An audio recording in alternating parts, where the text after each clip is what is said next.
How's everybody doing tonight? Tonight will be my 19th discussion. Tonight I'm talking with Megan Cadena-Fernandez of Foxtails and Lamb. I can't wait to talk to her. Foxtails is by far one of my favorite bands of 2019. I know they've been around since 2015, but super stoked to talk to her and hope everybody's good. It's a little touch and go with the snow in New Hampshire, so glad I have power. So I hope everybody's good and hope everybody's safe.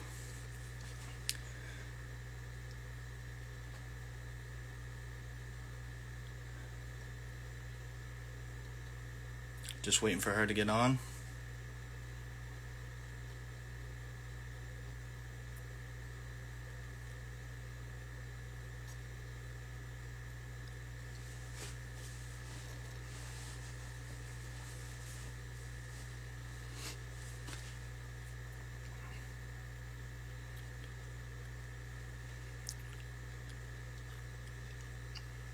She should be on any minute.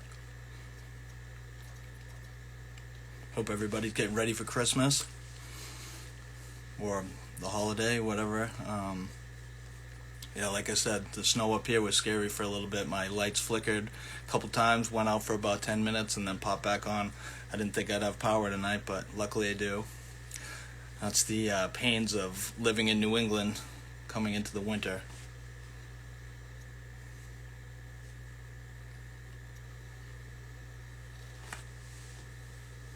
Here we go.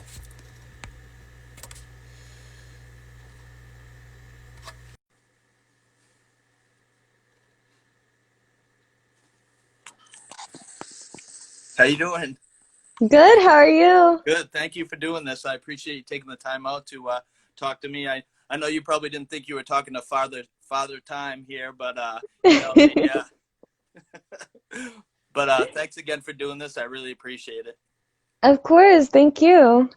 It was a little touch and go with the snow up here for a little bit, so thank God I have power, and I know it flickered a couple times last night, and it went out for about 10 minutes. I went to put my generator on and it popped back on, so just That's thankful good. for that. Yeah, just thankful for that.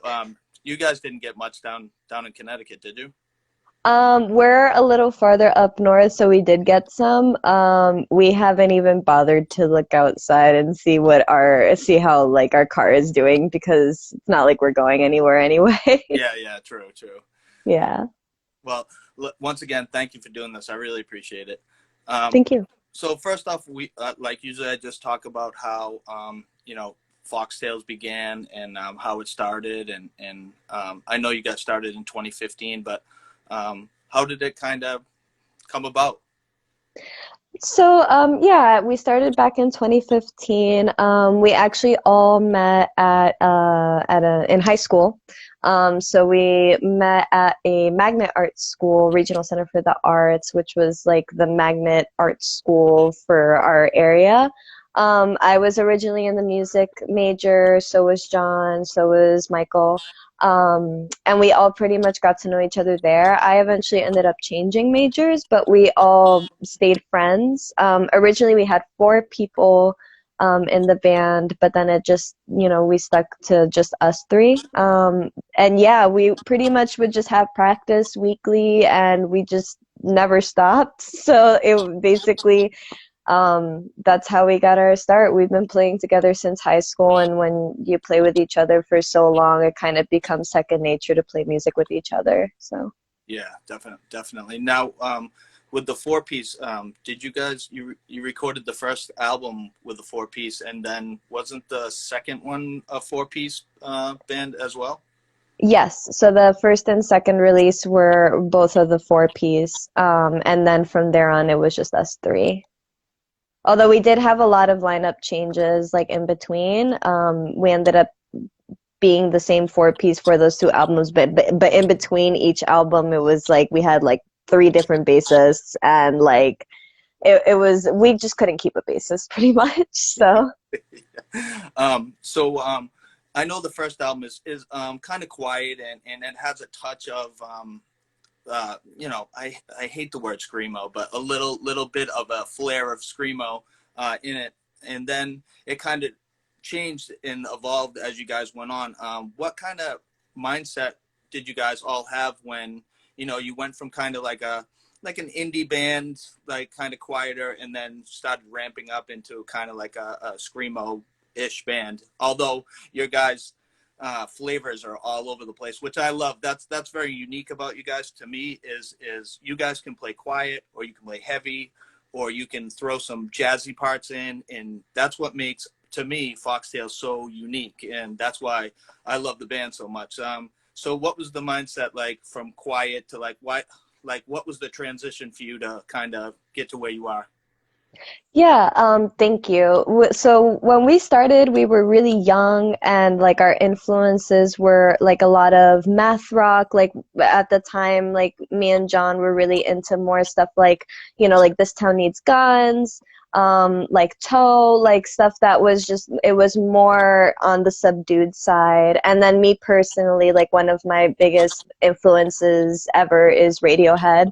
Radiohead and Broadcast, which is like another band kind of in like that weird alt kind of indie but not really realm. Yeah. So we always were able to have that influence. That's where we started because that's where we felt most comfortable. And like at the time we were still trying to figure out like who we were. So we were kind of like taking sounds from everywhere and like emulating it. But as time went on, I started to get more comfortable with being louder pretty much, and I essentially started screaming because I would get frustrated with my singing, and then at the time I thought like, ugh, like this like sucks, but then everybody else in the band would be like, no, like that's great, so keep doing it.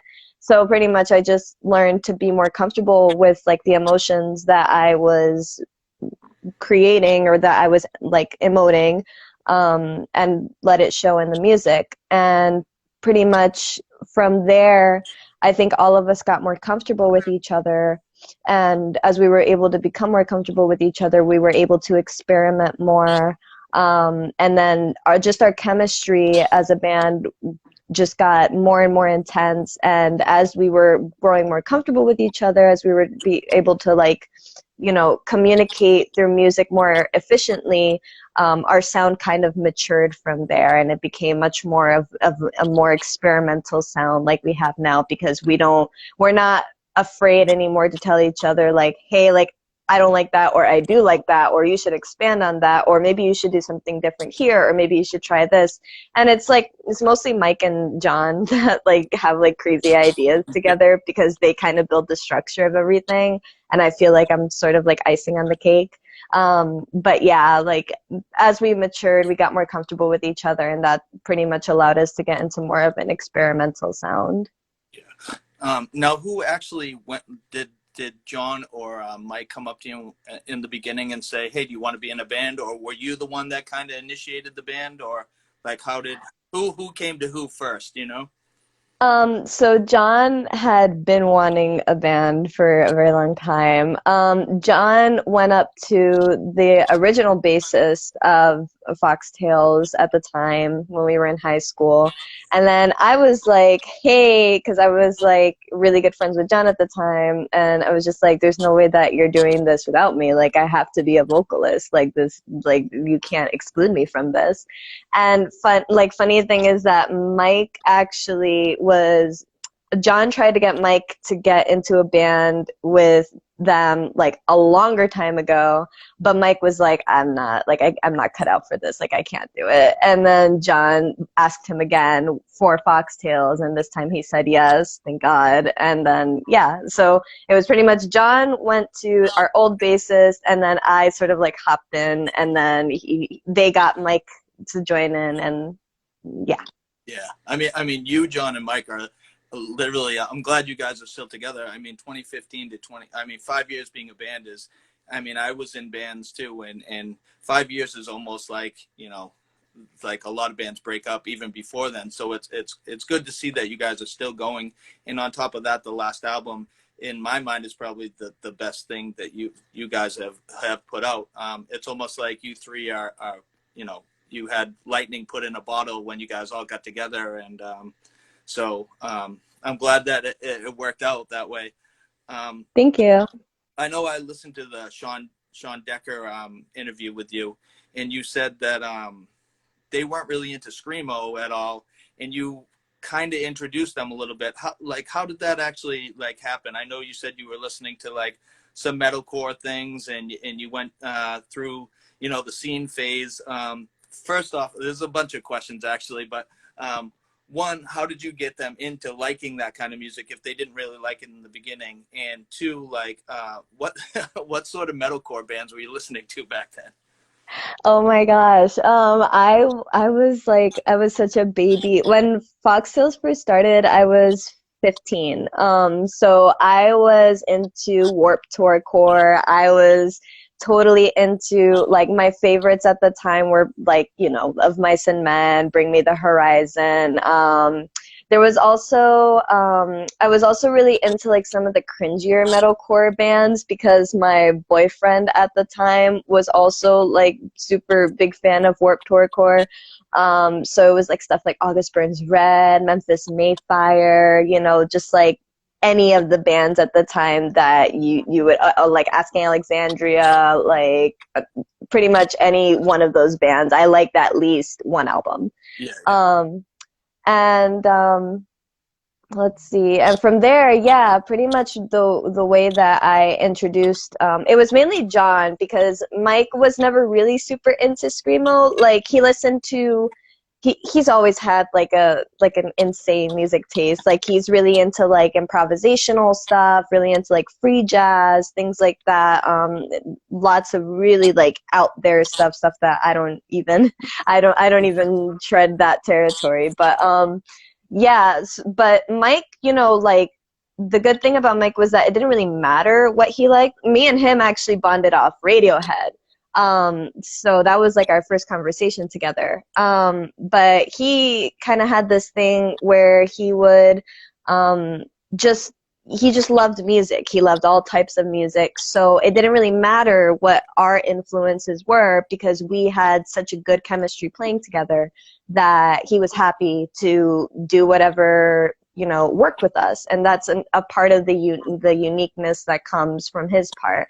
And then when it comes to John, when I was showing them a long time ago Screamo, they were mostly into math rock. They were mostly into, but they were also into like one of their favorite bands is Nirvana. So I was sort of going into like, okay, let me get into the more like twinkle screamo territory, Midwest emo territory. I feel like that's what they're going to be more into because it's closer, it's more adjacent to the math rock. Yeah. So then I showed them that, and I think it was like the first album that they ended up liking was the William Bonney EP. Well, oh my God, Good Vibes, yeah. And from there, I was able to like convince them slowly like to listen to more, and they started getting more into the heavier stuff, which I knew that they would get into because I mean they liked Nirvana, and like Nirvana is kind of like a gateway to like heavier music, Yeah, so. definitely. Yeah. You see a lot of older guys that Nirvana was like a big influence on them too. You know, people in their 40s, Nirvana was a huge game changer to kind of gear them towards the hardcore punk phase. You know what I mean? So yeah, Yeah, I hear that a absolutely. lot. That in skateboarding is like the bridge that gaps between, you know what I mean, regular music and then hardcore and punk and now screamo and I hate to say the term scrams, which like that's cringeworthy to me. Just because us old guys, I just can't wrap my head around scrams. I don't know where it came from, and I don't know. I know, it's so funny. Like a lot of people are just like, "Oh, I hate that term," but it's so funny because it originated as a joke, really. But then people were just so desperate for a way to like differentiate it from, you know, what they thought was screamo at the time. So, Yeah, I know my buddy Ron always says screamo all of a sudden became just like one big lump of any heavier band that like had maybe some singing in it and just like a little bit of metal in it also, like everything was just branded as screamo, and then you couldn't differentiate the you know, the stuff that we know, you know. exactly, yeah. So what other bands, screamo bands, were you into in the beginning, like William Bonney? What did you go back to the classics of the first screamo bands? Like maybe I know you played with Jerome's Dream, which was like probably Insane. a great show for you guys to play.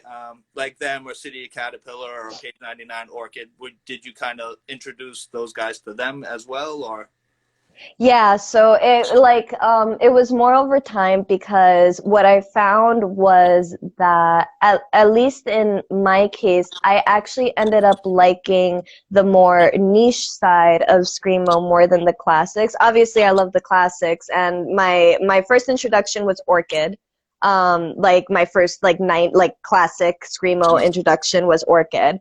And then from Orchid, Jerome's Dream, and then, but what screamo I was really into was bands that I would find on Bandcamp, just through like the tags. And there were like some really like obscure names there, some bands that I can think off the top of my head that I really really liked were like Saintly Rose, Ghost of a Dead Hummingbird. There's also Dido Lori, which was a New Jersey band. And there's like a bunch of other screamo bands that were sort of like hidden in the depths of Bandcamp that I ended up like really taking a liking to. I actually didn't really get to like I was definitely aware of the classics, but it wasn't my go-to, you Yeah. know? Yeah. Yeah, so it was pretty much those kinds of screamo acts. I really liked the side of screamo that was a little less punk and a little more like on like the how do I say this? Like it's funny on like the more emo side of Yeah. Yeah. screamo. Yeah. So yeah, that was like the bigger influence to me because lyrics were always very important to me. And also just like the general like composition of a lot of these bands. Another band that was really big for me was Age 16. When I was growing up, that was like a really huge influence on me too. So yeah, like more of like the melodic, more like carefully composed side of screamo was more what I was into rather than the more punk side of screamo. But of course, I appreciate all of them. But that's what had the most influence on me. Yeah, yeah. I mean, I'm kind of like the same way. I'm older, and I'm still like doing the same thing you were doing. Like earlier on, I'm searching Bandcamp, or I hear somebody say, I mean, Let's Get Invisible. I heard you say something about that, and then I went back and I listened to the newest album, and I was blown away. I mean, I love those guys. They're so good. And They're so good. same thing with Doom Beach. So that's why Oh yeah. I try to keep my ear open to what people have to say for what they like or what they're listening to. And if I haven't heard it, then I start diving down the rabbit hole and just searching and doing that. So it's fun to do that. And it's funny you said Ghost of a Dead Hummingbird because I was talking to Lowell last week from Frail Body, and he was talking about playing with them, and I love them too. They're so good too. Oh yeah, yeah. So it's just stuff. It's good to That's hear. awesome. Um, so when you first started, like after the first album came out and the softly sung vocals, did you have a hard time with your voice from screaming to like regular singing? Because sometimes when I was in bands, I'd have to scream my vocals out to not be so raspy. You know what I mean? Was it kind of like a weird transition for you to kind of get a happy medium between singing and screaming where your voice and talking was kind of a normal thing for you? Um, like it's funny because I feel like it kind of like I don't want to sound like that, but it kind of like always kind of came natural to me. It was like the way that I learned how to scream was like I said, like it was through a frustration from singing. So usually I would go from singing to screaming, and the transition would be pretty smooth because I kind of learned how to sort of like patch up my very soft like singing like voice from my chest and from my face, from my nose here into like that scream, into like a guttural kind of like yell. There's a couple of I don't know if there's like there have been more songs where I will do like a singing to yelling, or like singing to talking to yelling to screaming type of transition. And it's there usually where like I'll practice it the most, because being able to have like that sort of transition, it kind of allows me to be more familiar with every register that my voice is able to do. And by doing that, I mean, like, I developed a lot vocally. Because when I first started, I sang like in a whisper. Like I was very, very quiet. I didn't resonate very much. I was a baby. I was like an amateur vocalist. But over the years, and with practice and with more confidence, I started being able to improve my singing voice. And by improving my singing voice, my talking voice naturally became more confident, became louder, and then from there the yelling and the screaming also got more powerful. Basically, as I learned to use the power in my diaphragm and in my chest, I was able to develop that. So yeah, like I always was able to do the transition. That was never really a problem for me. It was more so about harnessing the power behind each technique. Yeah, yeah.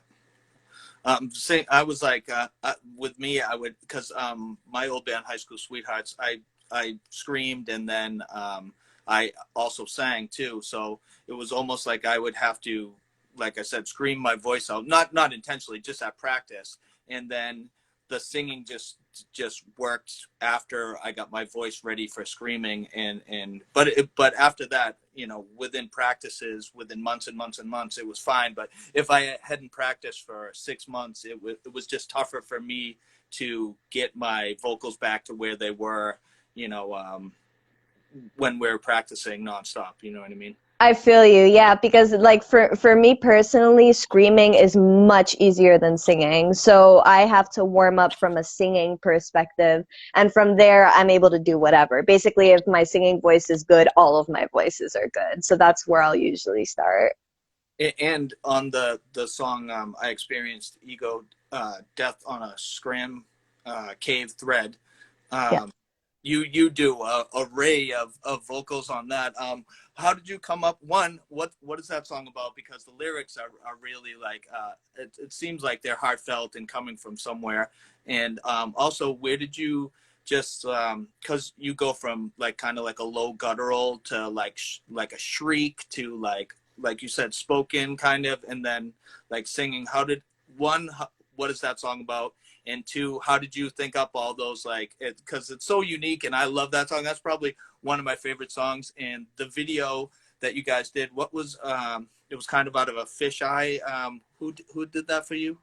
Yeah, that was from ZH1, very cool name. It was from our friend Zeb, who actually lives in I think he lives in the state.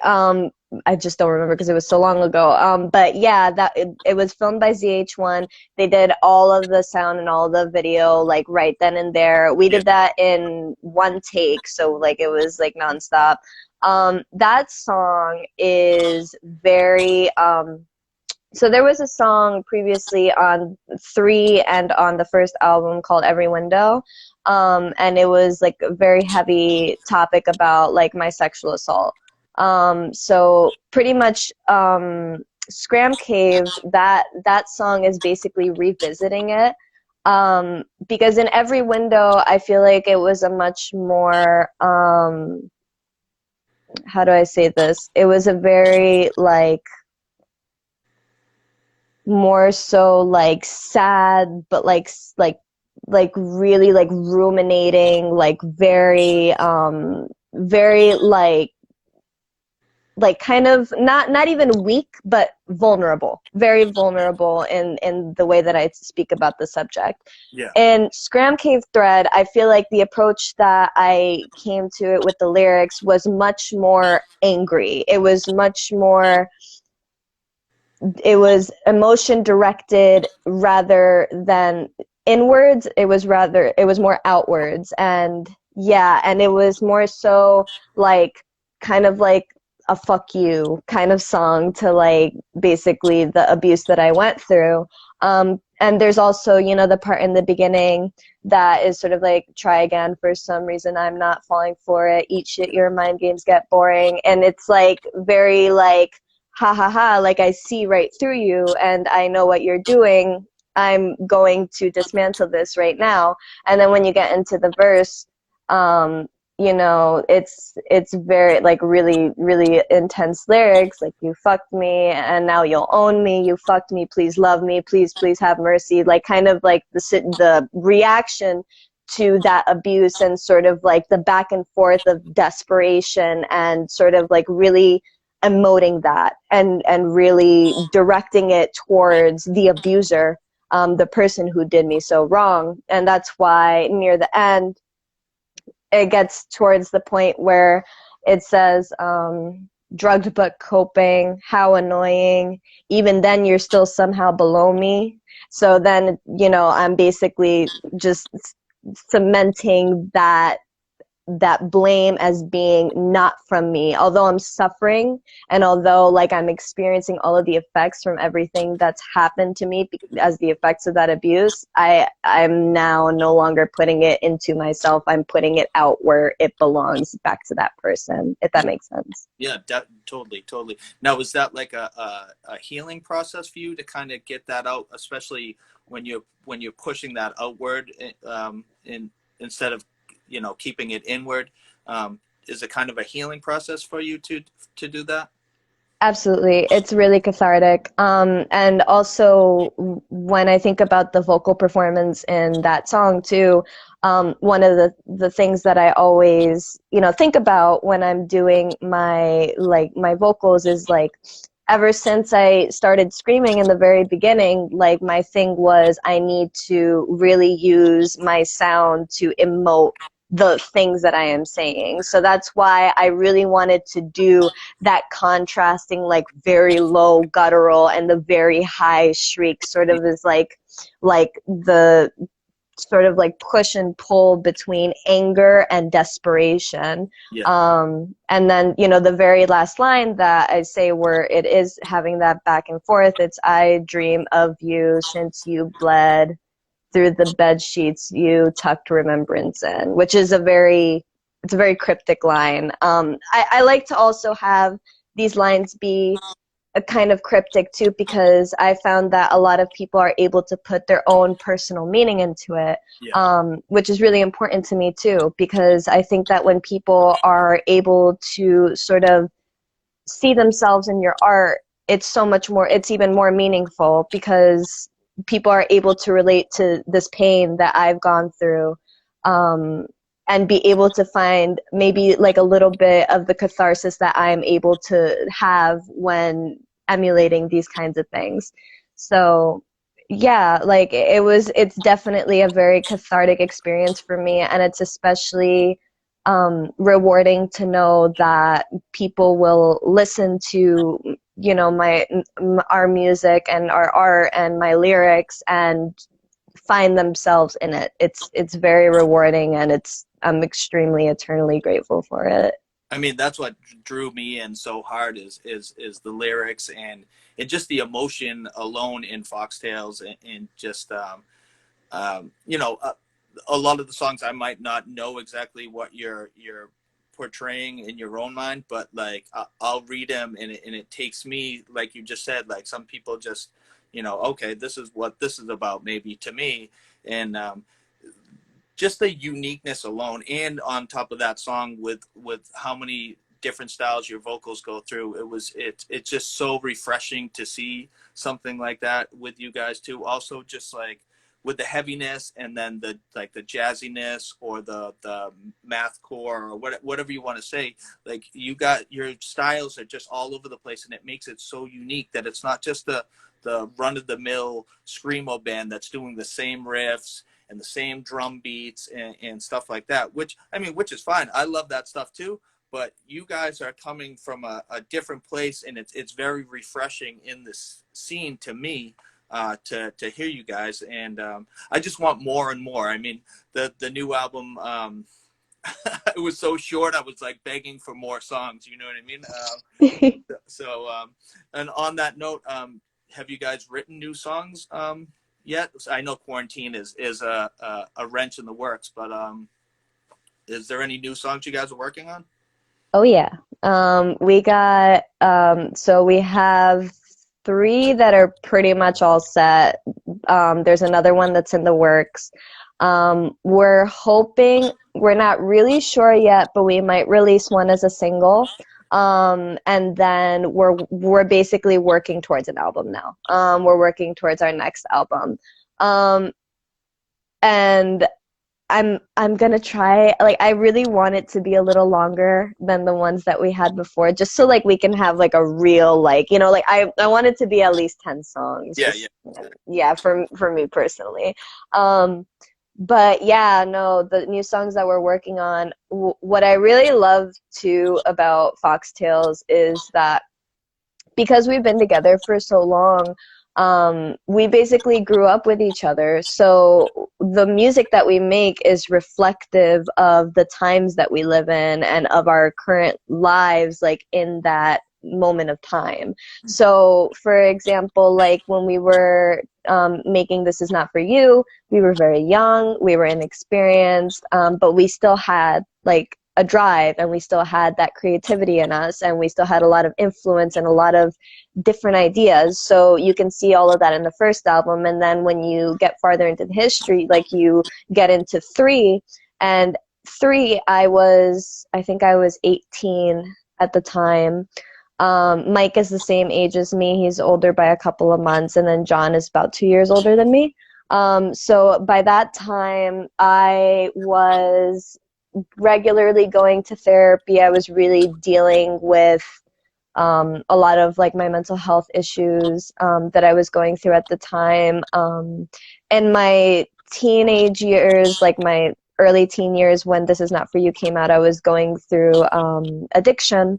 So I was basically battling that. And then by the time three came around, I had already beaten the addiction.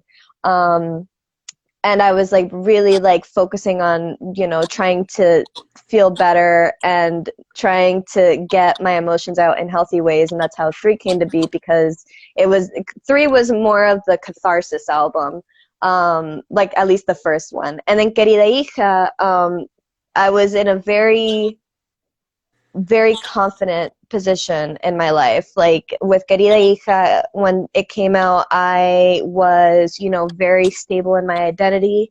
I was feeling very confident about the future, confident with the people I spoke to and everything. So now this album, from what we've gathered so far, it's very reflective of the times that we're in, the uncertainty of things, sort of like feelings of frustration and desperation, and themes that we've tackled before in the past. But that's one of the things that I really like about us, is that with each album, it's still us, and you can always tell that it's us, but it's different because it's like a different era, because we're growing up together. So you get to hear something new, but it's still us. Yeah. So Yeah. Now, who actually came up with the name Foxtails, and what does it mean? I came up with the name Foxtails because I was 15 years old, and I thought we're going to be a really cute indie band, and that's how we're going to stay. And I think that the name Foxtails would be a good name because it is very cute, and that was my 15-year-old brain at the time. There's really no deeper meaning to it, and we didn't bother to change it because after a while, when we started like really cementing our sound and we started like getting heavier and stuff, it gave us some shock value. So Yeah. it was cool because then we were playing these indie shows in Connecticut, and people were like, Foxtails, dream pop band with the female vocalists with cute, sweet vocals. And I'm just like, ah! So it's just like, I loved it, honestly. It's like, because when I presented the name, nobody argued with me. They were just like, "Sure, just Yeah. we'll Yeah. we'll name it Foxtails," and it kind of benefited us because, yeah, like I said, we have the shock value now. So Yeah. It works. It definitely yeah. works, without a doubt. Um, Now, when you first got on stage and did vocals, were you scared or apprehensive about, like, because being a performer, I know when I first started, I was in kind of like New Hampshire screamo bands back in the early 2000s till maybe I think the last band I was in 2007. So maybe I was in it for 8 years or whatever. Um, I was kind of apprehensive at first, and I kind of drew from certain other, like Lex from Daughters was like a huge influence on me. Even though I'm older than Lex, I had always been friends with him when he was in As the Sun Sets, and even before that in Cast Off Skin. And I kind of drew from him. I didn't act like Lex, but like I thought he was such a great performer even back then. Now he's like beyond, like, to me he's probably the greatest frontman that I've ever seen in this realm of music. But was it tough for you in the beginning to try and find your own way, like, to do it? Definitely. I would actually like say that it would have been much harder if I didn't go to music school. The fact that I went to music school made it so that I was able to do like showcases, so pretty much just like performances. I used to have horrible stage fright because I was so socially anxious to the point where like I couldn't really hold a conversation. I was very quiet. I couldn't really make phone calls. I couldn't order my own food. Like it was really debilitating. So when I was getting on the stage, I was just like, holy shit. This is like really overwhelming. And in fact, like a couple of the first times that I got on stage, it wasn't for Foxtails, but it was like for me, like for my own music. Or just like a performance or like a cover that I would do of some of like whatever. But the first couple of times were really rough. One of the first performances I made, I was supposed to have someone who was supposed to play guitar with me, but he dropped out on me last minute. So I had to go on stage in front of the entire school alone, playing the part alone. I messed up 3 times and started the song over twice. And I was just like, oh my God, I'm so sorry. I'm so sorry. Like, and I said it into the microphone. Um, and pretty much like after I finished, everyone was like really sweet about it. And like the girl who came on after me was just like, I just want to like dedicate this to Megan because, you know, like you did such an amazing job. And like, I was just like in the hallway crying, like, oh my God, I messed it all up. And but the good thing is when I started playing with Foxtails, it was like I wasn't by myself, you know. It was me, but it was also everybody else, which at the time was 3 other people. And I wasn't playing bass.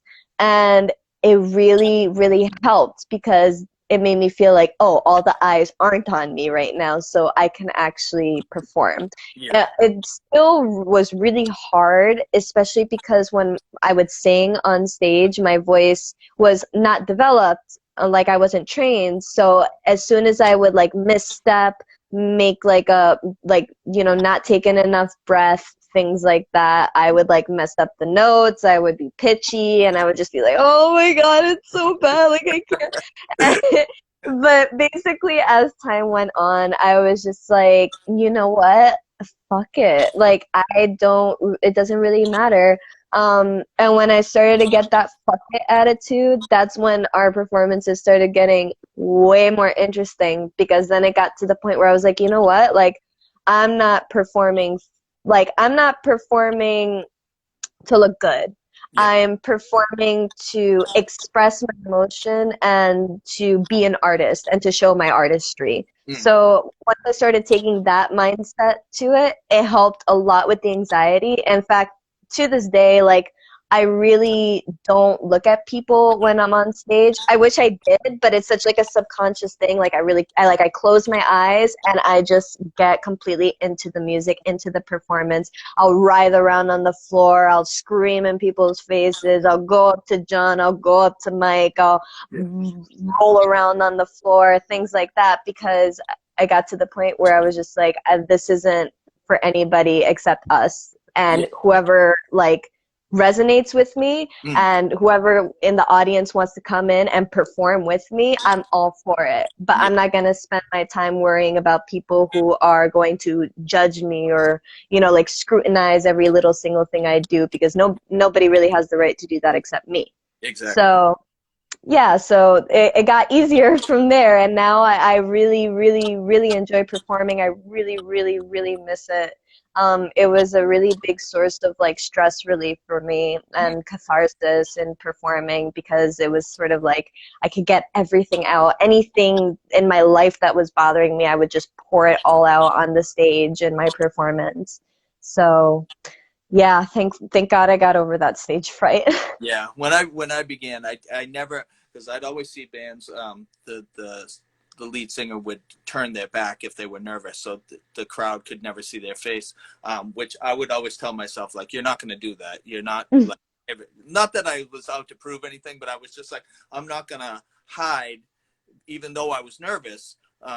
I was just gonna, like you said, I'm like, I kind of had tunnel vision where I wasn't like necessarily looking at anybody like straight on, but I was just kind of like, I didn't go wild or anything, but I just did my own thing, and it was just, kind of funny to see people when they turn their backs, and it just like a little bit of nervousness, you know what I mean? And Yeah. it took it like, and then I was nervous in the beginning, but then after a while it was just like, any other day going and playing live, which I miss too. But I mean, I, I talk to like guys in their 40s and they're still going strong in bands, like Tom Schlatter, who I say all the time is a machine. I don't know how he does it, screaming at 40 plus years old. I, Wild. I couldn't do it, you know what I mean? But like, my head felt like it was going to explode every practice, so I kind of like gave it up years ago. But I wish I was still in bands, and I miss it. So that's my experience and my take. You know. At least you're written in history. I mean, like that's what I always see it as. Whenever I see like bands that like either disband or any, especially in screamo, I would say that if you like played a couple shows and people liked you and people will remember you, or you put out a release and it's documented like somewhere, anywhere, like you're in the books. Like you don't have to worry about it, pretty much. I think I'm more known for filming bands, actually, just because I've been filming bands since the late 80s, which is scary to say, but It's insane. That's so cool, though. yeah, I used to go to Boston all the time when I was like I first went to a show when I was age 12, and then it kind of scared me a little bit, and then I went back when I was like 15 years old, and then from 15 till I'm 48 right now. I'm still going to heavy shows. I was in a huge hip hop phase for like maybe 3 years ago, like 10-year span, where I didn't really see many heavy bands because I kind of got out of singing, and although I love listening to the classics, I kind of was just like in this weird hip hop phase where like I tried to see as many 90s hip hop acts and just film them, and kind of archive all that stuff. And then all of a sudden I missed going to like heavy shows. So I started going to heavy shows again and ended up going to see Jerome's Dream, which is crazy because I had seen them a handful of times when I was in my early 20s. So it was great to see those guys get back together again. And then it was like, caught a fire underneath me to just start going to heavier shows again. And I'm glad that, and then COVID hit and it screwed my plans all up. So, Yeah, no, seeing Jerome's stream was like first of all, when they announced that they were doing the reunion tours, I was like, holy shit, that's not even possible. Like, no way. I'm gonna go see Jerome's Dream. And then like off of a whim, I think it was John that messaged Jerome's Dream and was like, hey, we see that you're doing another date in New York. Can we hop on it? And when they were like, sure, I was like, this is not real. This is crazy. And that, like, the fact that we got to play with Jerome's Dream, like, I'm never gonna forget it. I wish there was like more footage of the show. But like, like I obviously was not a sentient human being when Jerome's Dream was first playing. So being able to see them, let alone play with them when they got back together, it was like a once in a lifetime thing. I'm like I loved it. I was so grateful for it. And you guys have played with some greats, anyways. You played with City of Caterpillar. Yes, You played with Majority Rule at New Friends Fest.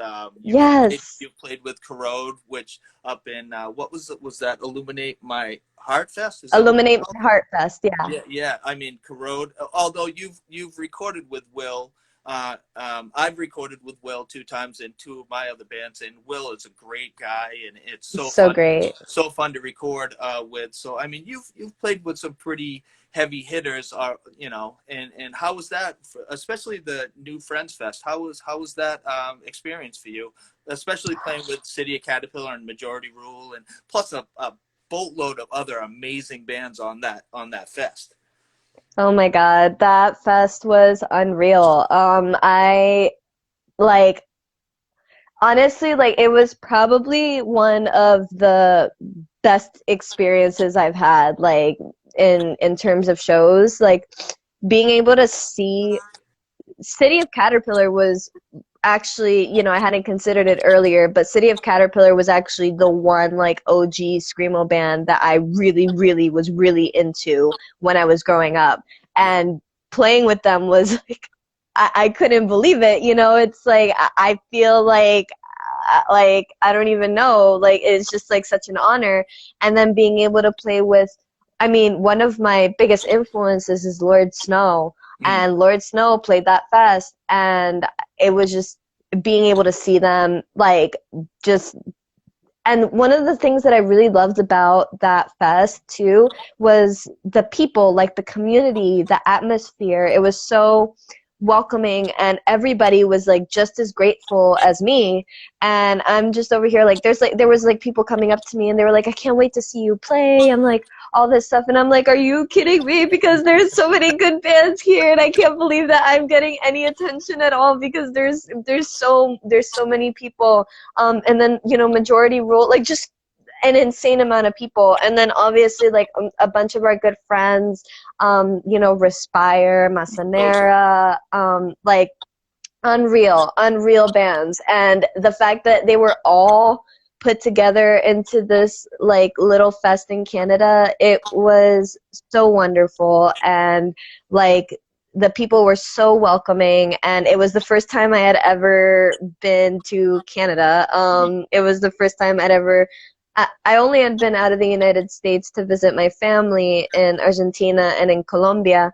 But that's the only time I've ever been out of the United States. I never went like to like like play shows or anything like that. So Yeah. like playing a show in Canada was like insane. And yeah, like the lineup, like I still have the poster. It's such a good memory. It's something that I'll never ever forget. It's and I hope that we get to normalcy at some point, and like I would love to go to another New Friends Fest because it was really the time of my life. Yeah, I mean, when I saw the lineup, I was blown away by it. It's just from Insane. top to bottom. It's just ridiculous. Yeah, from the smallest bands to the biggest bands, they were all just amazing. Another one that's like a gem that I don't think people talk about a lot is Diana Krall's. Oh my God, I love them. They're Oh my so God, good. They're so good. they're amazing. Like such a cool mix of sounds. And I knew the front person from an old band that they were in. I think it was called Como Vere. I think that was the name of the band. But yeah, and like it like they're one of my favorites, definitely. They're like there were so many gems. Like I would literally need to look at the list to remember how Yeah, many like there were, but it was like there was no band I disliked. yeah. Everybody was solid, amazing. I was listening to Diana Krall's this week. Actually, I love that band. They're so Oh good. yeah. They're so good. Karloff is another band that played that show. Oh yeah, yeah, they're Karloff is sick so too. good. They're so good Uh-huh. too. Yeah, just looking at that lineup, I was jealous that I couldn't make it, but it's how was the drive there? I know Toronto from Connecticut is a pretty good drive. How was that for you guys? 8 hours. 8 hours. Wasn't really that bad.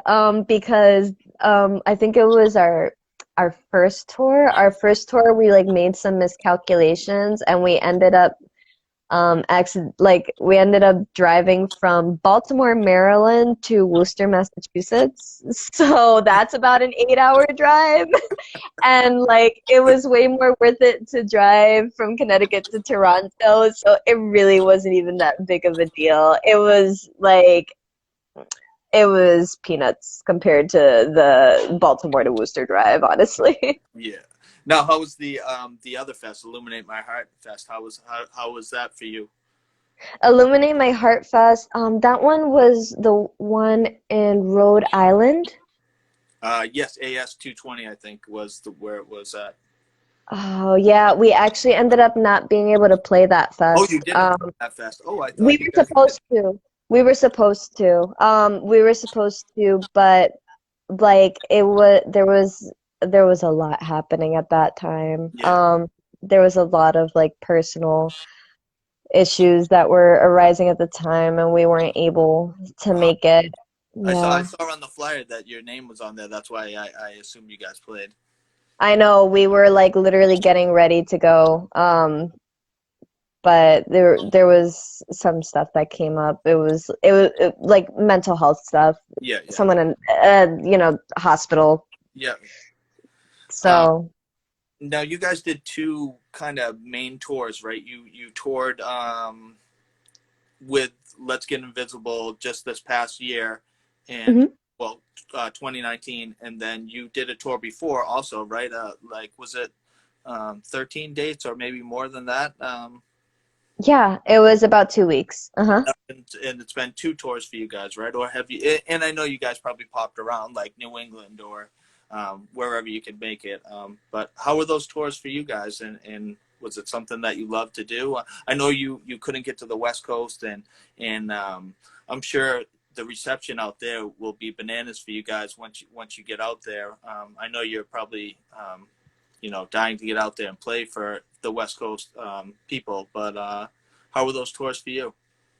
Those tours were amazing. Like, well, okay, so the first tour, first tours I've heard like a lot of people are just like, yeah, like you always learn from the first tour, like you learn what to do and what not to do. So with our first tour, it was so fun because it was the first time I had really traveled outside of the state. So we went from it was so long ago, but I know that we went to New York, Massachusetts, two places in Pennsylvania. We also went to New Jersey, then Baltimore, of course, and then yeah. Um, it was like a really fun experience, although it was like a bit of a learning experience because the band that we toured with, like it's funny because the band that we toured with adopted our old bassist. So it was essentially like we were touring with our own bassist, but they weren't like really our bassist. So it was really weird. And then that same person ended up like blowing all their money on a skateboard, like maybe less than halfway through the tour. So, um, and then, it was the matter of like finding enough room for everybody to stay because it was at that time, it was one, two, three, four, five, six people, I think. Mm. Um, and we didn't really know a lot of people. I mean, like, we were not very popular at the time. And the band that we were touring with was less popular. We, like, ended up sleeping in a Walmart one night, I think. Like, I don't even know. I think it was that tour or maybe another one or Yeah, maybe another show that we ended up playing. But regardless, it was really fun, and I wouldn't trade the experience for anything in the world. It doesn't really matter, like, the little bits of, like, drama or stress that happened, yeah, because I was happy regardless of being able to experience that. Um, and then the second tour was like, I think we really got it right that time because the people that we were touring with, they're our good friends and Let's Get Invisible, really amazing, sweet people. Um, and we ended up doing our planning a little better. Our sleeping situations were a little better. Um, our money plans were much better. So we had learned a lot from our mistakes on the first tour to sort of help with the second tour. But one of the things that I would say too is that like between those tours, we don't often play in Connecticut, and we didn't often play in Connecticut. Um, Also, John just informed me, like, to reiterate back to the last point, Illuminate My Heart. We actually ended up not going because John had appendicitis, and Oh, that's why we ended up not going. That is what happened. I completely forgot about that, but just wanted to clarify. Um, but yeah, we actually didn't really play that much in Connecticut. One, because there's a couple of reasons why. A couple of reasons why is that the Connecticut scene stopped being very welcoming to us when we changed our sound. yeah, And also because we were mostly in the indie scene, and those were the people that really knew us. yeah, But even then, the indie scene was very cliquey. So they tended to exclude people like me. Um, for like a variety of bullshit reasons, yeah, honestly. So like there was like a time where, let's see, the indie scene had excluded me. A venue had banned me because I was speaking about like black issues, even though like I am half black and also Hispanic, and I was speaking on these issues, and they said that I was making light of things, and basically like my words, my personality, like a lot of things have been misconstrued by people in Connecticut. yeah, Um, they kind of paint me out to be someone I'm not. And they paint like the rest of the people in Foxtails as like people who are like complicit. yeah, yeah, Um, so we ended up playing shows mostly in New York. New York was basically like where we went to play shows a lot of the time. We used to play in like in bars and in like these little hole in the wall venues too. By the end of our basically by the end of 2019, before COVID like ruined everything, we were starting to play in Brooklyn a lot. mm, Um, and we were really fitting in with the hardcore scene actually in Brooklyn, the black hardcore scene, like with Ma'afa, Rebelmatic, Winter Wolf, all those really amazing bands there. And like we had just started like with them when everything hit, which like really bums me out. yeah, Um, but like I love New York. Also love New Jersey. I know a lot of people give New Jersey a lot of slack. But yeah, no, I really love playing in New Jersey too. That's where our friends Masonera are. mm, There's also another really cool band called Entiérralos that's there. They're Latinos. I became like good friends with them too. After like we played a couple shows with them, they also helped us with. They played on on our New Jersey show in the tour in 2019. yeah, So they played with us there, and yeah, like so we actually end up going more out of state than in state because Connecticut sort of just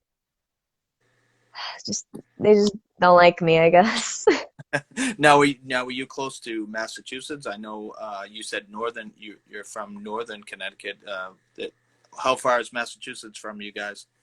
Massachusetts is an hour from us. An hour. Oh, so that's not. Yeah. Oh, Yeah, it's not bad at all. We used to live in Southern Connecticut. mm, So that was more like, but even then it was still like maybe like 2 hours and some change, like if that. If we were going to like Southern Massachusetts, it was like 2 hours even. yeah, Um, we would go to Massachusetts sometimes.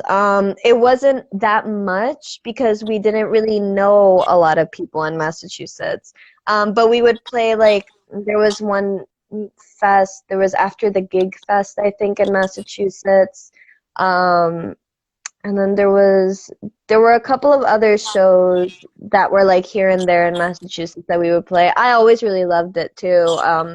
It was always really good. It's just that we'd never really had many connects there. Most yeah, of our connects are in New York and New Jersey, and also in Philly. yeah. And you've never played in New Hampshire, right? New Hampshire? No, we haven't had the Well, chance. we're gonna have to change that then. Absolutely, yeah. Like I said, once this normalcy happens, or whenever it does, or like I like to say, it might not ever go back to normal, but like maybe the new of what is normal. Um, uh, I I know I was talking to. Do you know the band New Forms? Yeah, I'm good. yeah. I'm good friends with Justin, and we're trying to figure out something. When this is all over, we're talking about maybe creating a fest for a benefit, or something to that nature, up in either Massachusetts or New Hampshire. But we're just throwing it around right now. But I've certainly I'm going to try to do that once things are, like I said, maybe not normal, but the new, I guess. That But would we be dope. love to have you guys come up to New Hampshire. Now, have you ever traveled up to New Hampshire? No, honestly, New Hampshire is one of those places that like has like never crossed my radar.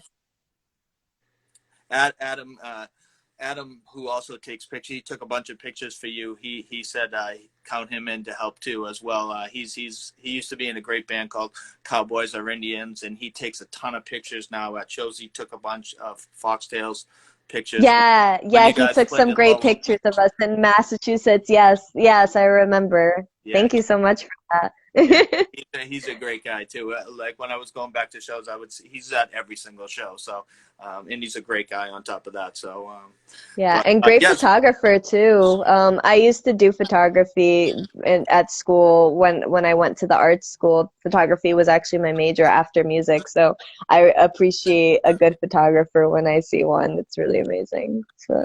now with Foxtail shirts, were you the one that drew the images on the shirts, or because I know when you were talking to Sean, you said you can draw and copy whatever you see and stuff like that. Was that your artwork, or did you get that from somewhere else? And also the second part is all your shirts are sold out. Are you guys gonna make new shirts? Yes, that's actually our like the on the to-do list. We're getting that figured out right now. I sent over the designs to the label Emo Cat that we're on, and they help us with our merch. So yeah, a lot of the designs I either draw myself or like I'll edit it myself. So there's a lot of there's some images that I'll find from like archives of like these really old books that have like the illustrations in them, and I'll like find the pages and I'll like take out the design and sort of like tweak it, Yeah, fuck with the colors, things like that. But there are other ones that I do draw myself. Like there's the most popular one is the one of the fox with the antlers. yeah, That one I drew. There's one that's of like this weird like dog thing with like the tongue. It's like and yeah, that one I drew.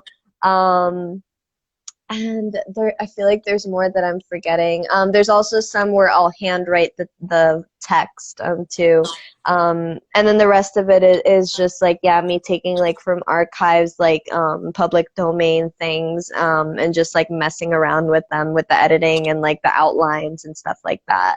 So yeah, I do have a couple more designs. I'm hoping to get them in very soon because I really definitely want to get more shirts out there, especially because people have really been asking for them. I yeah. definitely want some I was more. bummed. I was bummed out. I looked on Bandcamp and I'm like, oh, all these shirts are sold out. I can't even get one. I was like, Definitely, there will be some soon, and I will definitely post about them as soon as they're ready. I'm posting them everywhere. So. good. That's good. Yeah. Also on Spotify, I was bummed out that I mean I'm a big Spotify guy just because it's so easy to find bands and Bandcamp as well. But my car just like sucks on Bandcamp listening to it. So O Tempora O Mores isn't on Spotify. Why is that like not on there? It's not on there because that was technically not released by any label. Like we self-released that EP. So the way that we were able to get all of our things on Spotify is because at one point or another we had somebody who was able to do distribution for it. But for that EP in particular, we didn't have anybody, and like we didn't technically have control of the artist page. Like there was one label that we worked with a really long time ago for like either the first album I think it was like the first album. Yeah. And then they had our Spotify page, and we didn't know any of the credentials for it. So then when the EP came out, we didn't talk to them anymore. Like they kind of just like, I don't know where they went. They might be still around, but I don't know where they went. Yeah. So we like couldn't put it on streaming because we don't have like a distribution like service or anything like that. Yeah. Um, which is sad because I like that EP. Like it's not a Yeah, I bad like EP. that EP too. Yeah. It's almost like when So you guys really started to transition towards the heavier side of stuff, where you could really hear it in that EP.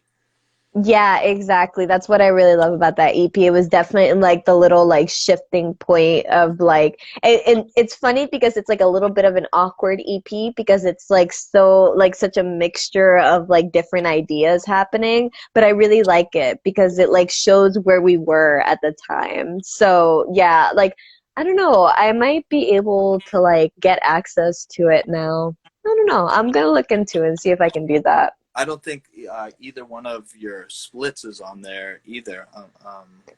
Yeah, no, But no. those songs are really good on the splits as well. Like I really enjoy that.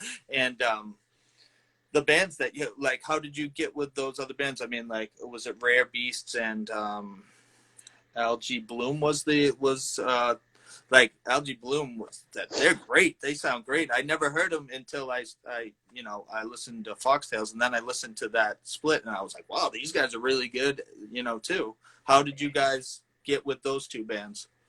Algae Bloom, so Rare Beast was the band that we toured with on the very, very first time. They were good friends of ours, and so like since we didn't really have any connections to anybody else, and we liked them a lot, so we Yeah, just said, "Hey, you want to do a split with us?" And that became that. With Algae Bloom, it like I actually really liked Algae Bloom for like years before this. Like they were one of the bands that I found in my like Bandcamp search like when I was younger. Um and I think that they reached out to us, if I'm not mistaken. John was handling a lot of the messaging at the time, so I yeah, wasn't really like looking too much at it. I think that they reached out to us, and John was like, "Oh, like, do you know this band Algae Bloom?" I'm like, "Oh yes, I do know Algae Bloom. They have that album that I listened to when I was young, and I really like it. Yeah, let's do it." So yeah, that totally worked out. I'm really happy with that split too. It's like I rarely revisit it just because it's sort of like kind of like in the air because it's not like on streaming and anything, and I'm also a yeah, huge Spotify person. So like if it's not on Spotify, I'm just sort of like, oh, I forget that this exists. yeah, yeah. Um but I try to like because I used to have everything on Google Play Music, and then Google Play Music died, Mm. and now it's YouTube Music, and I'm just like suffering with that right now because all of my favorite old albums and all of my downloads, all of my MP3s are just like floating around in YouTube Music, and I'm like, this sucks. One another thing I wanted to talk about was just there's a huge like now that I've seen the past like 5 years, there's a huge influx of women playing in this scene now, which I love. I love the diversity of like the scene now. I think it's amazing. There's so many just such a diverse amount of people in the scene right now, and I speaking refreshingly, like it's just so great to see. And I know some, you could see some like, hardcore, moshy guys, not like that, but like I love it. I love to see it. I love to see the diversity of all this stuff going on. Elizabeth Color Wheel, I saw them with Jerome's Dream, and I was blown away by them live. I couldn't believe it. I never heard of them, and then I saw Jerome's Dream, and I saw those guys, and I was like, oh my god, this is amazing. Like I just love the culture now, and I think that's what drew me in so much is it's so diverse now and so like more friendlier. When I was in hardcore, it, like you said, there was like it was really cliquey, and I come from the old school of like youth crew, straight edge, so I always dressed like a youth crew kid, even when I was doing screamo bands. And I'd go to a screamo show, and they'd be like, "Who's this guy? Like, who's this youth crew kid that's like old guy that's like standing in the back with basketball shorts and a hoodie on?" So like, I just feel like people are more friendly now, and I'm sort of a greenhorn of speaking with people that I don't know, but it kind of took me out of the box, and now I'm speaking to different people that I've never met on IG, and it kind of took me a while to, like, I guess I was shy, and the clicks kind of made me kind of like not defensive, but just like, well, fuck you. If you don't like me the way that I am, then like, so I saw a lot of people not talking to each other, and that's why it's like I'm not trying to bridge the gap, but now I don't care. You know what I mean? It's and what do you think of, like, there's so many good bands now, and it's so diverse. What do you think of the scene right now? Because for you guys, it's a great time to be playing. I know with COVID, but when you were playing a year ago.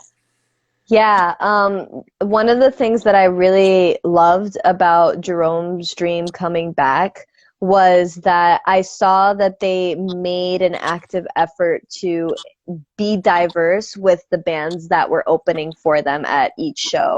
Like, like for example, like us, like Foxtails and Masanera, there's multiple people in each band. Like there's people in each band that are, non-binary, queer, people of color, me who I'm, I'm feminine presenting, but I'm also non-binary. But when I was younger, um, when I was younger and I didn't identify as non-binary, I did notice a lot of misogyny in the scene. And it was more so in the scenes, like in like the hardcore scene, especially the hardcore scene. There was like a harsh noise slash improv scene in Connecticut here for a while. Um, Lots of misogyny there too. And even in the indie like sector, it was sort of like, oh, like here comes this person who is like a woman, who comes in and like seems small and has like this aesthetic, right? So people make assumptions about like how you sound, what you're gonna be like, how you're gonna act. And if you act outside of those preconceived notions, you kind of sort of you get overlooked, you get ignored. And that was something that I experienced for a really long time, especially in the Connecticut scene, which is why I found a lot of solace in the New York scene, because I noticed that people there were so much more inclusive.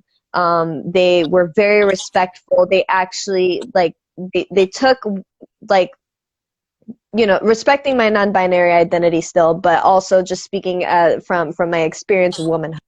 Being a woman in the scene is all types of fucked up. It's like when you finally find a scene that accepts you, takes you seriously, two accepts you, three doesn't make any assumptions about what you sound like, who you are, what you act like, what you sound like. That is incredible, because for the longest time I was like this 15, 16, 17-year-old little girl who was coming into these bars, coming into these like hole in the wall venues, and people, I would get harassed at venues. I would, there was some nasty stuff that I went through, but as I noticed like the sort of like the expansion and the development of like the online part of the scene. So sort of like places like Scram Cave, the original emo forum, which was like non-denominational emo on Facebook. A lot of these online groups helped facilitate more of an inclusive nature in the scene. And I really started to notice it when I started to play shows that were with friends who were who I would meet online, people who I would meet through these forums, and bands that I would discover through online forums and things like that. And when I started going to those shows, I started to notice I was getting taken much more seriously. I was being actually respected by people, because when we were first starting out, we didn't know anybody. We were going to open mics. We were going to like rock night at like a pizzeria, you know, like crazy shit like that. So when we started playing shows where things were actually inclusive, I was sort of like, wow, I finally don't feel like I have to fight for my position and feel like I like have to prove to everyone that I have a right to be here, you Yeah. know, because Yeah. that was a really big thing for me for like a long time, was especially in the Connecticut scene when I was younger. It was like I was constantly having to prove myself and having to say like, I am an artist, I am a musician, I deserve to take up space, I deserve to be able to share my art, and if you don't like it, then you can get out of my face, essentially. And honestly, like I don't regret it either, because it helped me develop like sort of like a tough skin, Mm. because after a while I would just be able to sort of detect bullshit from a mile away and be like, oh, I know exactly what's going on here. You don't like me. So I would be able to sort of like avoid the cliques. I would be able to sort of gravitate more towards people that I know were like-minded, people who were going to be more inclusive, take me seriously, really respect my art. And, you know, especially in recent years, and like I think New Friends Fest was the culmination of it, because New Friends Fest was like really an environment where I felt truly welcomed, I felt truly respected.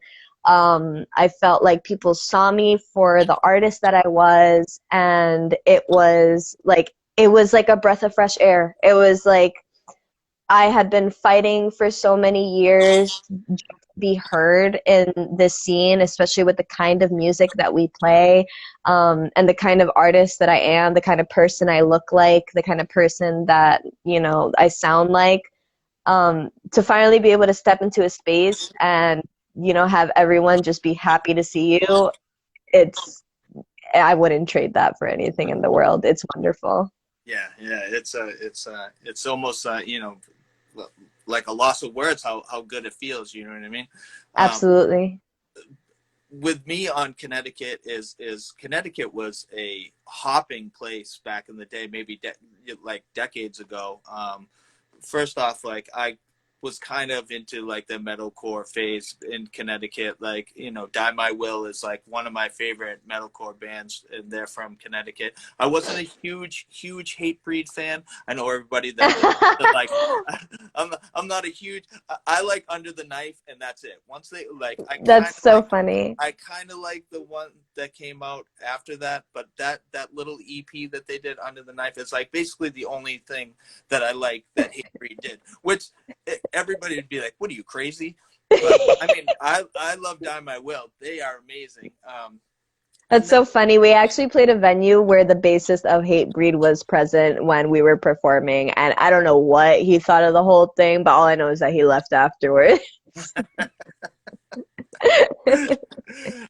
but Connecticut was like a really really fun place to go back in the day. And then when screamo started happening, I don't know if you know Brian from They and the Children, but he set up an array of shows.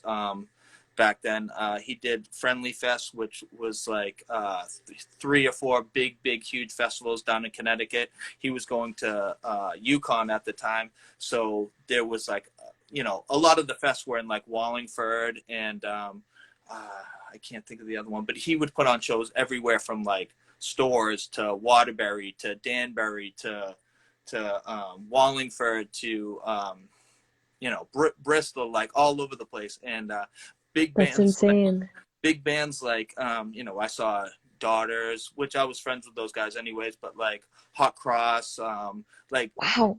Hot like cross in Hot Cross, Connecticut? yeah, multiple times. Before my time. Before Yeah, my that's time. Connecticut was a hopping, hotspot to go to for shows.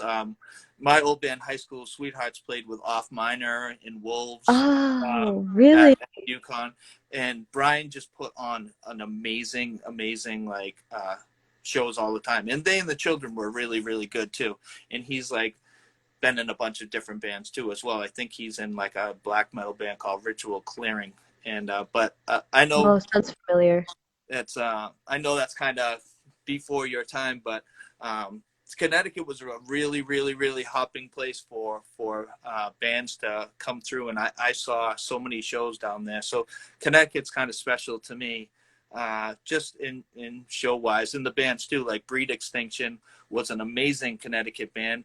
Diallo was an amazing Connecticut band. There's so many like good. If you just like kind of go down the rabbit hole of like old Connecticut bands, you might be surprised at how good it was back then.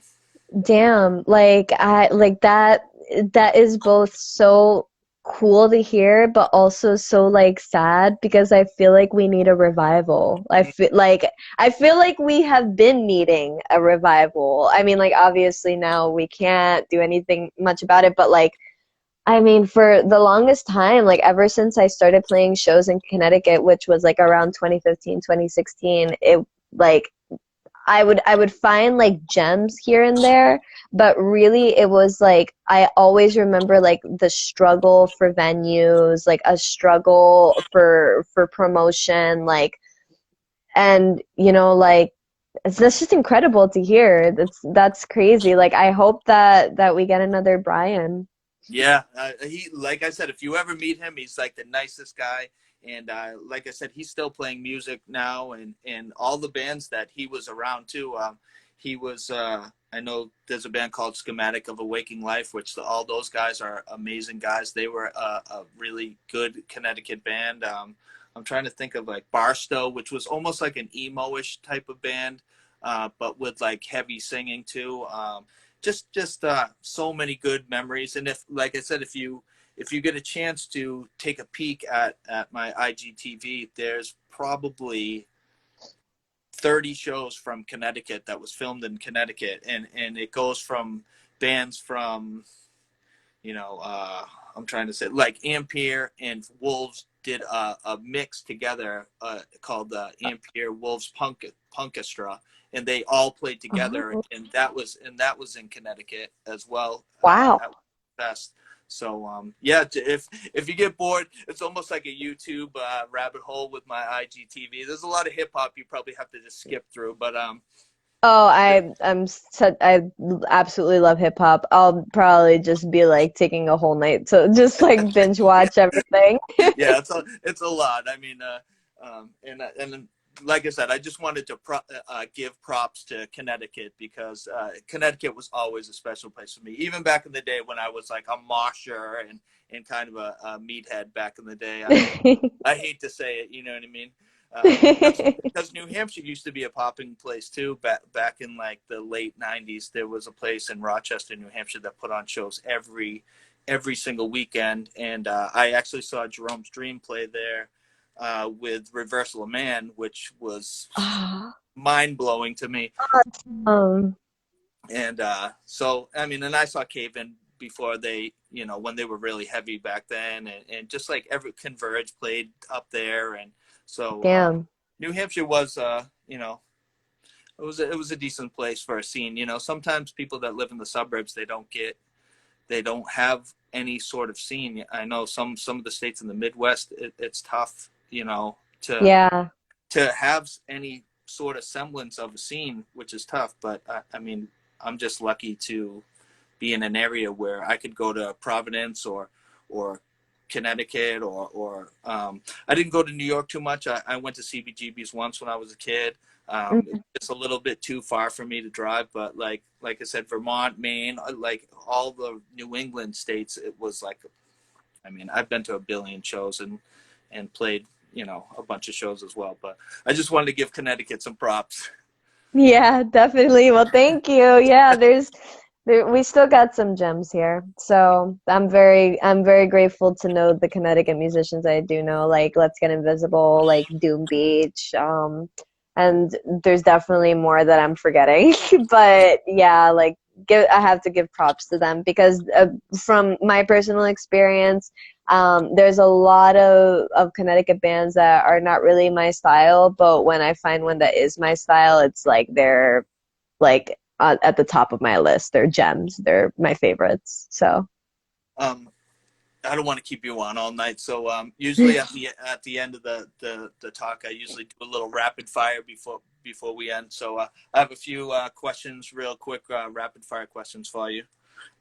Favorite New England punk hardcore screamo band for you, all time for you? ooh, wow, that's a loaded question.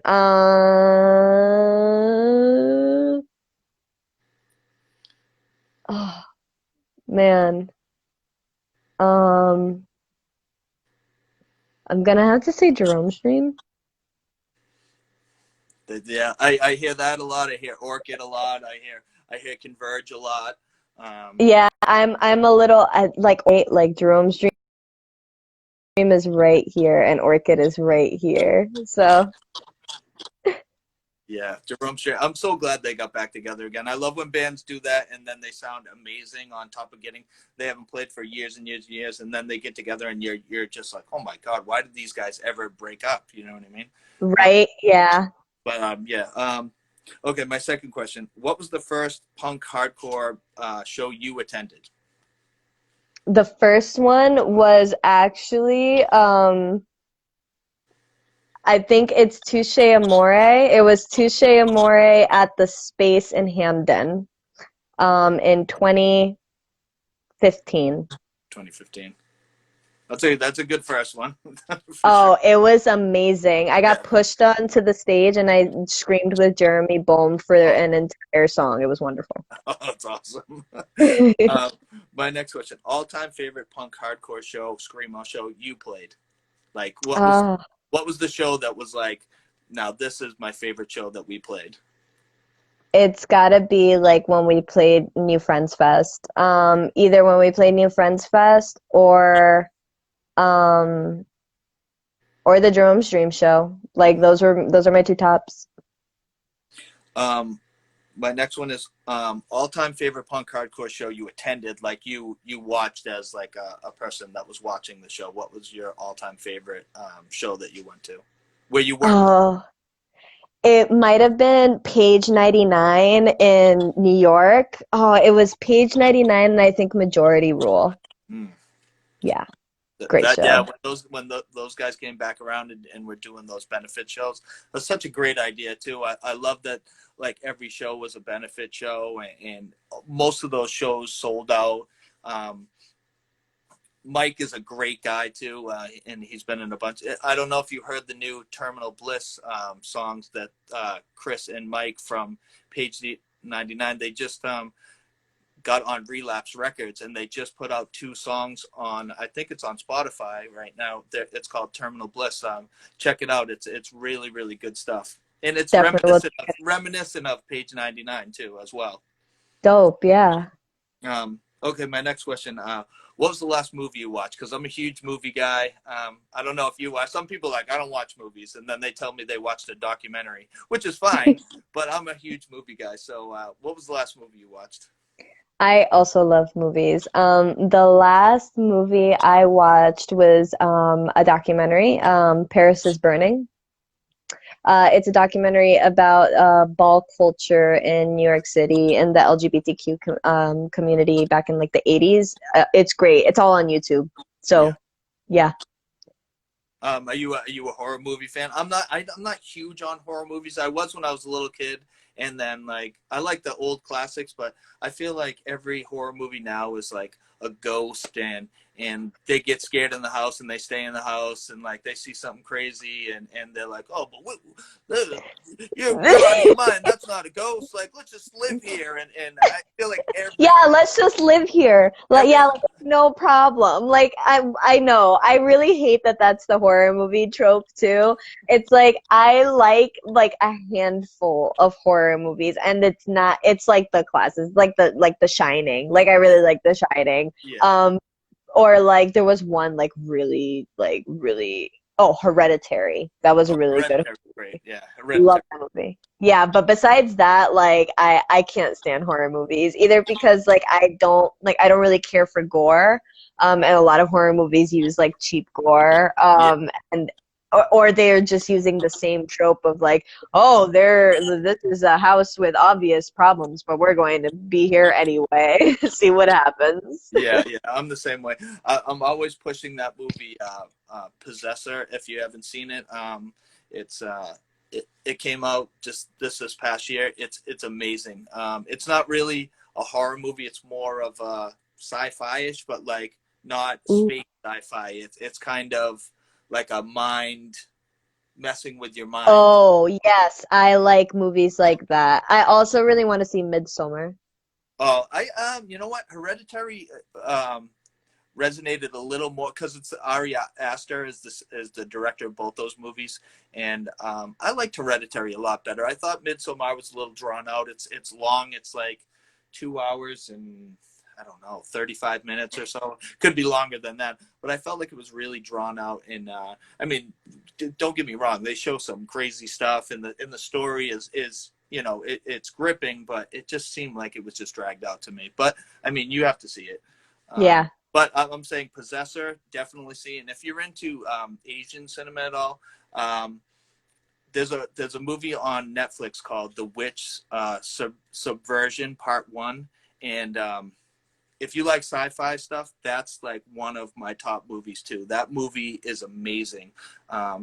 It's in the sci-fi realm as well, and the female lead in that is amazing. She does such a great job, and the effects are amazing, and it's just like a really good story. So it's like The Witch Subversion Part 1, I think it's called. So if you're into Asian cinema, I know it's subtitles. Some people don't like subtitles. It doesn't bother me because I'm half deaf anyway, so I watch everything with closed caption. I love foreign films, so Yeah, yeah. so those two movies I definitely recommend it if you're going to watch a movie. Hell yeah. My next movie, I used to be a huge comic book collector. So DC or Marvel for you? I feel like no matter which one I pick, I'm gonna get picked on for it. I'm gonna say Marvel. I hear that a lot. I do hear that a lot. I'm a DC guy just because it's like kind of they're more street heroes instead of. I feel like Marvel's always like in space, and I love Marvel. Don't get me wrong. I mean, I have a bunch of Marvel tattoos on my chest, and but I don't know. DC just like is a little darker for me, and I just resonate towards the more dark stories. You know what I mean? But I feel you. I always hear Marvel. Believe me, there's more Marvel guys out there and girls than anywhere. So, Oh, good to hear. Relief. and my last question is, if you've been listening to hip hop, what have you been listening to for hip hop lately? Oh, a lot. Hip hop is like my number one right now. My top artists, I'm going to just say artists. Denzel Curry is up there. JPEG Mafia is up there. My top person right now though is China. Rest in peace to her. I love her entire discography. There's not one song of hers I dislike. So she is like really like my favorite right now. And also a Tribe Called Quest has been getting a lot of spins for me too. Yeah, the Tribe Called Quest is by far my favorite hip hop like go to. I don't think anybody touches it. I'm a big De La Soul fan too. Yeah. Which I love them as well. I'm just like a '90s guy, although I listen to a ton of new stuff, but it's in the '90s realm sounding. there's still Yeah. people there's still a lot of new artists that are doing that style. So I kind of just are moved by that type. Like Hmm. trap music is just a tough sell for me, maybe because I'm old and I just like, I mean, I like the sound of it, but I just can't. The lyrics just, I don't know. I just can't. If you're looking for new school with old school sound, I would probably recommend like Mick Jenkins. Mm. He's really good. He has he's very like storytelling, lyrical type, uses a lot of old type of sounds. He's a great lyricist. And there was another one that I am forgetting. It's on the tip of my tongue. Basically, like I have this huge list of just like artists and like playlists and like albums, but since I'm not able to like readily access it, I can't like think of it. But Mick Jenkins is one. Yeah, That I've actually seen Mick Jenkins in Cambridge, Massachusetts. My ah, buddy used to be the promoter of the Middle East Club in Cambridge, and that's where all these videos that are on my IGTV. He would let me in for free, and I could videotape from the side of the stage on 80% of the shows that he let me in. So that's so dope. I was graced with many great hip hop shows, and I was lucky. I mean, very, very lucky, and I salute Ned for letting me in there. And Middle East Club is a great place. It's scary that these venues are starting to like close down, like Great Scott closed down in Boston, and now once in Somerville just closed their doors as well. And I know probably in Connecticut, New York, the same thing is happening just with this whole. Everyone is shutting down. I can't think of one venue left, honestly. So I mean, I think when shows start happening again, I think there'll be a lot of basement shows, and even that, it's tough for people to be like, all right, have like 40, 50 strangers in my house that I know, and like COVID just happened, and Exactly. you know what I mean. So it's probably going to be touch and go for a little while, which is scary. But like I said to Lowell last week, um, I have a house in the suburbs. Um, I'm married and I have two daughters, and we have an unfinished basement at the time. We were just about to finish our basement, and then COVID hit, and those plans kind of scrapped. So it's still Ah, finished, but it's a big basement. So I said, if things get back to normal, maybe in 2021, 2022, I don't finish my basement, I think I'll be putting on a couple shows. So that's how I'll get Foxtails up in good old New Hampshire, and hell yeah. Hell yeah, just invite us. yeah. Um, so, and my last question is, what should like the people that listen to screamo, what have you been listening to, and what like maybe some bands that somebody else hasn't heard of that like we should be listening to that you're listening to right now? I'm sure that there's other people listening to Soul Glow. Soul Mm. Glow is super right now. Absolutely love them. Their new album just came out. It's spectacular. It's a Yeah, masterpiece. so It's a good, so good. wonderful album. Oh, so good. Um, I am really looking forward to For Your Health's new album. Oh my God, Um, wait. I'm really looking Oh, I forward to can't it. wait. And then, me personally, I've actually been listening to a lot of like modern jazz, like new jazz.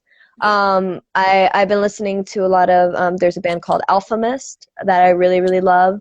Um, and a couple more that I really can't name off the top of my head, but what I would say is that, um, I would definitely keep an eye out for the screamo bands of color, because they should be having the loudest voices right now, considering everything that's happening in the United States. Bands with queer members, bands with queer people of color. So yeah, like my big two right now, it's Soul Glow. Soul Glow, like I've been listening to that album nonstop. mm. And then I'm really looking forward to For Your Health and Respire's album too that just came Yeah, out. so good, so So good. great, so great. Yeah, like all the homies.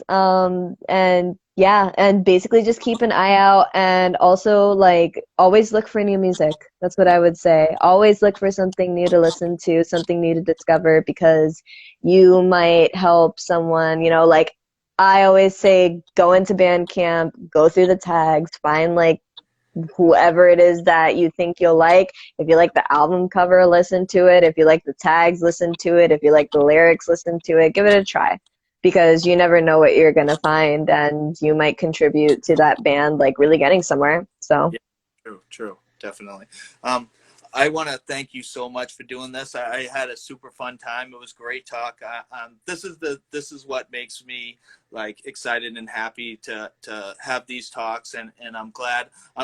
Quarantine it was people were kind of bored and kind of just stuck, and I'm just trying to have people interested and take their mind off of like this crazy world we're living in right now. And I just want to thank you so much for taking the time out to talk to me. Like I said, talking to Father Time for over an hour, it must be a little, but no, thank you so much. I really, really appreciate it. and I'm definitely gonna get you guys up in New Hampshire. Like I said, I know a lot of people, and it's gonna happen for sure. I hope you have a great night. Stay safe, and send me some links to some of the bands that you were talking about that I might not have known. Oh, sure. And I Yeah, will, like and I will, and I will too. I'll send you some hip hop stuff, and I'll shoot you some old stuff that you might not have heard of too. Some Connecticut gems that you might not have heard of. But thank you so yes. much. Thank you so much, and have a great night. Thank you so much. I really appreciate it. You are doing such a great job with all of this, and I really, really appreciate this. It was so nice to talk with you. Hope you have a great night. Stay safe, and see you. All right. Talk to you soon. Bye. Bye.